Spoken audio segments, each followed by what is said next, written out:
You all know Hollywood. It's one of the biggest entertainment industries that people from all over the world have watched. But because of that, it's also criticized for not reflecting the diversity of the audience and not being inclusive behind the scenes. As you can see, people of color now constitute almost half of the US population, but the lack of diversity in the film industry is still apparent. So why have people started to talk about these issues now? Now, you asked the question about why now, right? What is it about this moment that led to this change? I think the film industry and the film and television industry really is in a crisis, not only because of the pandemic, but the pandemic layered on top of the streaming revolution. And it finally gave folks the impetus they needed to shake loose from the way they've been doing things for such a long time. Based on what he said, we could see that the COVID pandemic paved the way for inclusion.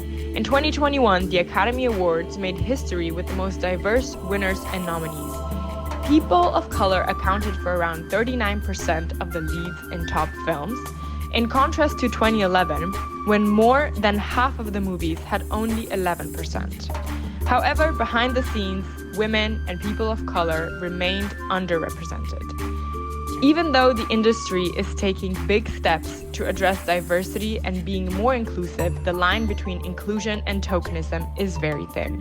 Tokenism refers to the practice of doing something, such as directors hiring people from minority groups, only to prevent criticism and to appear more inclusive.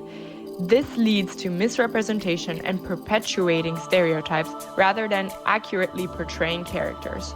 Unfortunately, working in the film industry is very precarious, and many actors do not have many other choices but to play tokens. However, well-known actors from minorities who have already proved themselves have shared their experience with tokenism and are fighting for change. There are many obvious examples where Asian characters are portrayed as nerdy and awkward. I should probably not. That's exactly what I thought. Thank you for listening. You're a doll. Uh-oh. Turn your pelvis.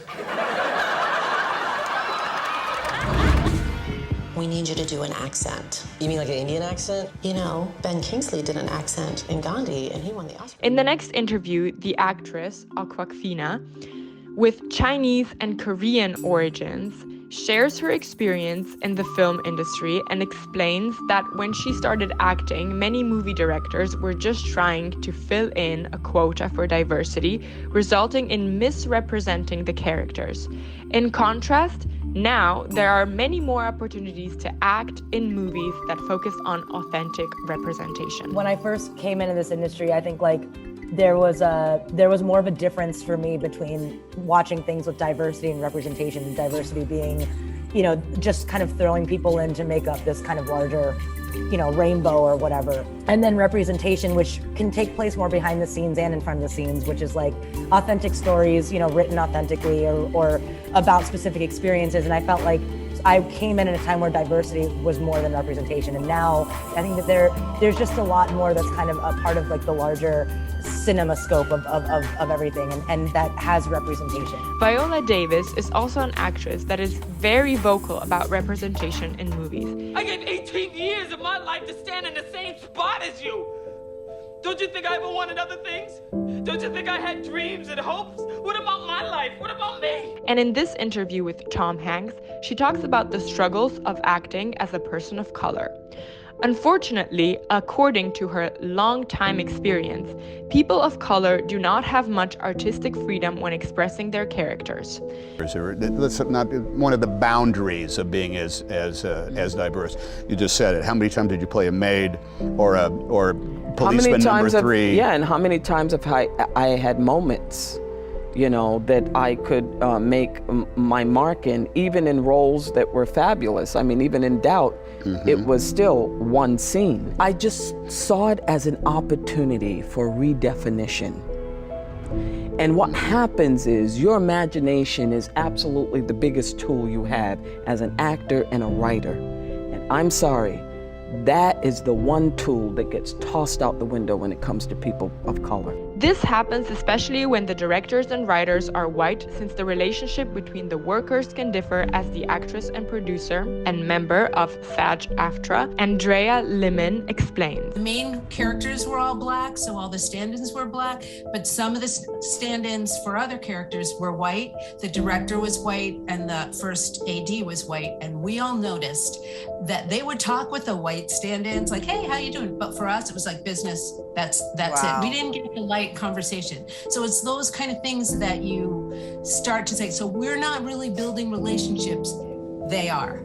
Wow. So it's you really all through it have to notice. And on the other hand, I'll be on a set where the first AD is black, and maybe I'm doing background work. They'll place me. They know I'm a good person. They'll place me in a good place. I mean, that's A movie about the story of Hollywood that came out recently, called Babylon, showed the very early instances of tokenism, with this scene where one of the players in the band has to be colored darker so people from the South perceive him black and book the movie.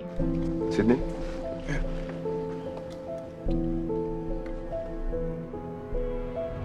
What?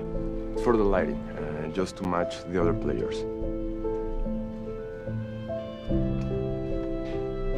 There are many examples of whitewashing, which is when white people portray non-white characters, but we have come a long way since then. Despite the mentioned examples of tokenism, more and more movies are now being produced by and centered around people from minorities.